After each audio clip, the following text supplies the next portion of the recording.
Hello বন্ধুরা, good morning সবাইকে। কেমন আছো তোমরা? আশা করি সবাই ভীষণ ভালো আছো। আর তোমাদের ভালোবাসায় আমরাও অনেকটা ভালো আছি। সিম্পল লাইফ ভিলেজ চ্যানেলে তোমাদের সবাইকে স্বাগত জানাই। আবারও নতুন একটি ব্লগ নিয়ে চলে এলাম। তোমরা সবাই আমার সাথে থাকো আর শুরু থেকে শেষ অবধি ব্লগটা দেখতে থাকো। আশা করছি আজকের ব্লগটাও তোমাদের খুব খুব ভালো লাগবে। তো দেখো সকালবেলায় কি কাজ করতে শুরু করে দিয়েছি। বাবা আর আমি কালকে বিকেলবেলা ধানগুলো পুকুরের মধ্যে ডুবে রেখেছিলাম। তো এগুলো ভাতের ধান করব, তো ওই জন্য ধান সেদ্ধ করবে, ওই জন্য আগে থেকেই বস্তাগুলো উঠিয়ে রাখছি। না হলে পরে তোমার ওঠাতে পারবো না, বাবা কাজে চলে যাবে, তার জন্য। তো ওইদিকে বস্তাগুলো আগে উঠিয়ে দেওয়ার পরে তারপরে আমি এইদিকে এসে ঝাড় দেওয়া শুরু করেছি। তো বাড়ির ভেতরটা আমি ঝাড় দিয়ে নিয়েছি আগে, তারপরে এখন আমি উঠোনটা ঝাড় দিচ্ছি। আর তোমার বস্তাগুলো যদি আগে না উঠিয়ে রাখি না, মনে করো যে 1 ঘন্টা আগে যদি না উঠিয়ে রাখি, তাহলে বস্তার মধ্যে যে জলগুলো থাকবে, তো ওই জলগুলো বেরোবে না। তো ওই জন্য আগে থেকেই উঠিয়ে রাখা হলো। তো চলো বন্ধুরা, তোমরা কেউ যদি নতুন বন্ধুরা এসে থাকো আমার চ্যানেলে, তো তোমাদেরকে অনেক অনেক স্বাগত জানাই ও অনেক অনেক ভালোবাসা জানাই গো। তো চলো তোমরা আমার সাথে এইভাবেই থাকো, আর আমার পুরনো বন্ধুদেরও অনেক অনেক ভালোবাসা জানাই তোমাদেরকে।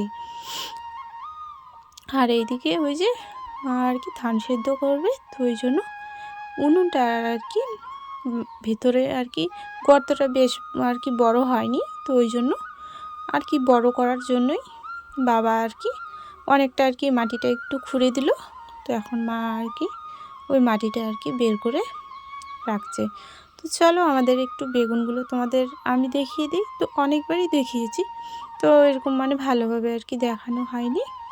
তো দেখো এখানে একটা ধরেছে, আর এই গাছে দেখো, এই গাছের কিন্তু চেহারা কিন্তু অনেকটা খুব একটা ভালো না, তবু 3-4টে বেগুন ধরে আছে জানো। আর ওই যে পাশের গাছগুলো, তো এটা একটা ছোট্ট ধরে আছে, এখনও বড় হয়নি। তো মোটামুটি অনেকগুলো বেগুন খেলাম। তো এই গাছেও 2-3টে ধরেছে, আর তারপর পাশের আরেকটা, এই যে দেখো অনেক বড় হয়ে গেছে।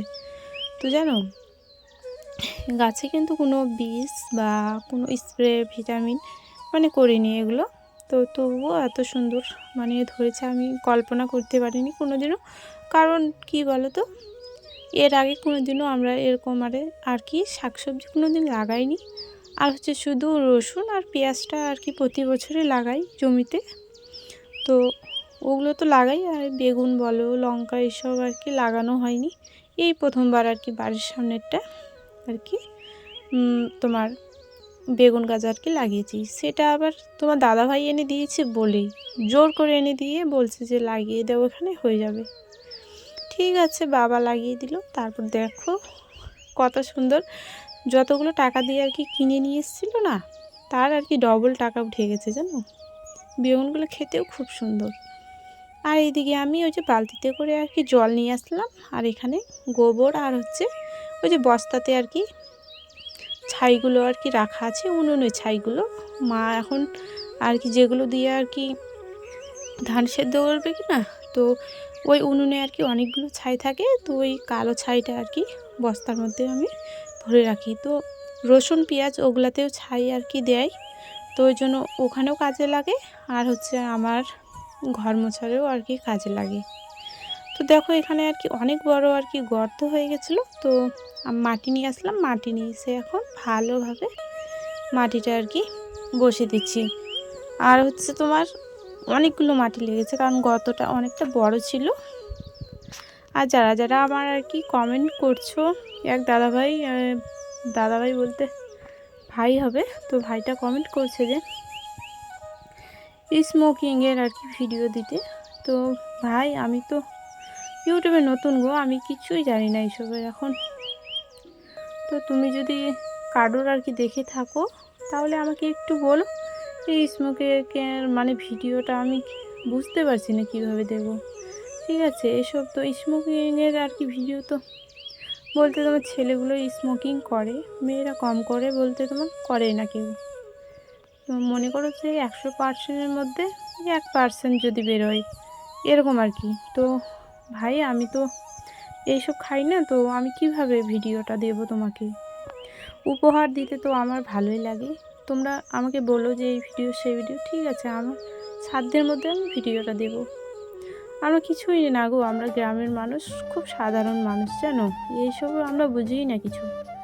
তো চলো, মনে দুঃখ নিও না ভাই, আমি এইসব খাই না, ওই জন্য তোমাকে আর কি বললাম। যে সকাল 8:30 আর জানো তো এই ঠান্ডাতে আর কি স্নান করলাম, তো ঠোঁট মুখ আমার সব মানে কালো কালো হয়ে গেছে, হাত পা মনে হয় নার্ভাস হয়ে যাচ্ছে। তো চলো এখন আমি পুজো দেবো, ওই জন্য আজকে আর কি স্নান করেছি। আর আজকে জানো ওয়েদারটা একদম কুয়াশা, কোনো রোদের দেখা নেই কালকে থেকে। চলো আমি পুজোটা দিয়ে নিই, তারপরে আবার কথা হবে। তারপর আজকে সকালবেলা স্নান করে তো আমার পুরো একদম শেষ, কারণ ঠান্ডাতে মনে হয় আমি একজন আছি যে কি বলবো আর তোমাদের, খুব ঠান্ডা লাগে আমার জানো। আমি সবাইকে বলি তোকে ঠান্ডা লাগে, বলে না তো, আমারই আর কি লাগে। তো দেখো কেমন একদম কি বলে তোমার ভেজা বেড়ালগুলো থাকে না, ওরকম আর কি অবস্থা আমার হয়ে গেছে। আর আজকে ঠান্ডাটাও যেন এত দিয়েছে, আর চারিদিকে এত বাতাস বইছে, কি বলবো আর তোমাদেরকে। তো চলো আর কি পুজোর আর কি ঘরটাকে পরিষ্কার করে আসার পরে এখন আমি পুজোর আর কি থালা বাসনগুলো আর কি হচ্ছে তোমার মাটি আর হচ্ছে সার, আর হচ্ছে তোমার লেবুর আর কি যদি পাতা থাকে তো ওই পাতা দিয়ে যদি মাজো না, যদি তোমার কাঁসার আর কি জিনিসের যদি হয় থালা বাসন, পুজোর থালা বাসন, তাহলে তুমি একবার মেজে দেখবা এত সুন্দর যে চকচকে হবে, তুমি মানে ভাবতে পারবা না।